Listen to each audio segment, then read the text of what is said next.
ಶಿವರಾತ್ರಿ ಸಂಭ್ರಮಕ್ಕೆ ಮೈಸೂರು ಅರಮನೆ ಸಜ್ಜು. ತ್ರಿನೇಶ್ವರನ ಚಿನ್ನದ ಕೊಳಲ ಕಣ್ತುಂಬಿಸಿಕೊಂಡಿದ್ದಂತಹ ಭಕ್ತರು.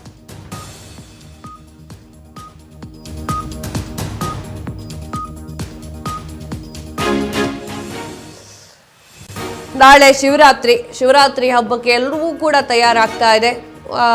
ಶಿವರಾತ್ರಿ ದಿನ ನಿದ್ದೆಗೆಡವರು ಕೂಡ ರೆಡಿ ಆಗ್ತಾ ಇದ್ದಾರೆ.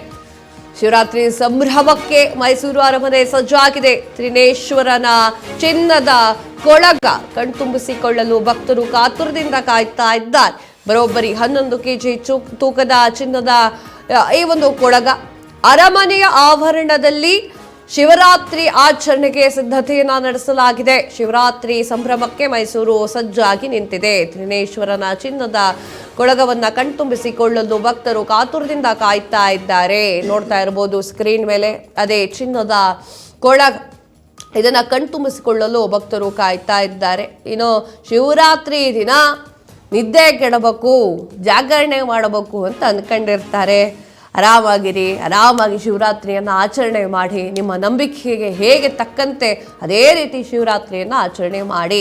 ಇನ್ನು ಪ್ರೇಮಿಗಳ ದಿನಾಚರಣೆಯನ್ನು ಆಚರಣೆ ಮಾಡದೆ ಹೋದವರು ಆರಾಮಾಗಿ ನಿದ್ದೆಗಟ್ಟು ದೇವರ ಹತ್ರ, ದೇವರೇ ಮುಂದಿನ ವರ್ಷನಾದರೂ ಒಂದೊಳ್ಳೆ ಹುಡುಗಿ ಸಿಗ್ಲಿ ಅಂತ ಶಿವರಾತ್ರಿ ಮಾಡಿ. ಏನು ಮಾಡ್ತೀರಾ ಇಲ್ಲಿ?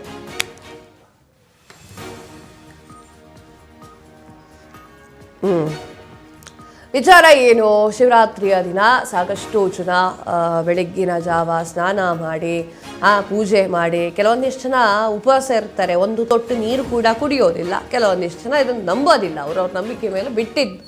ಆರಾಮಾಗಿ ಶಿವರಾತ್ರಿಯನ್ನು ಆಚರಣೆ ಮಾಡಬೇಕು, ದೇವರ ಒಂದು ಸಾನ್ನಿಧ್ಯಕ್ಕೆ ಪಾತ್ರರಾಗಬೇಕು, ದೇವರನ್ನ ನೋಡಬೇಕು ಅನ್ನುವಂತಹ ಒಂದು ಆಸೆಯನ್ನು, ಕನಸನ್ನು ಇಟ್ಟುಕೊಂಡಿದ್ದವರು, ಸತ್ತ ಮೇಲೆ ಸೀದಾ ಸ್ವರ್ಗಕ್ಕೆ ಸೇರ್ತೀನಿ ಅಂತ ಹೇಳಿ ನಂಬಿಕೆಯನ್ನು ಇಟ್ಟುಕೊಂಡಿದ್ದವರು ಎಲ್ಲರೂ ಕೂಡ ಶಿವರಾತ್ರಿಯನ್ನು ಆಚರಣೆ ಮಾಡ್ತಾರೆ.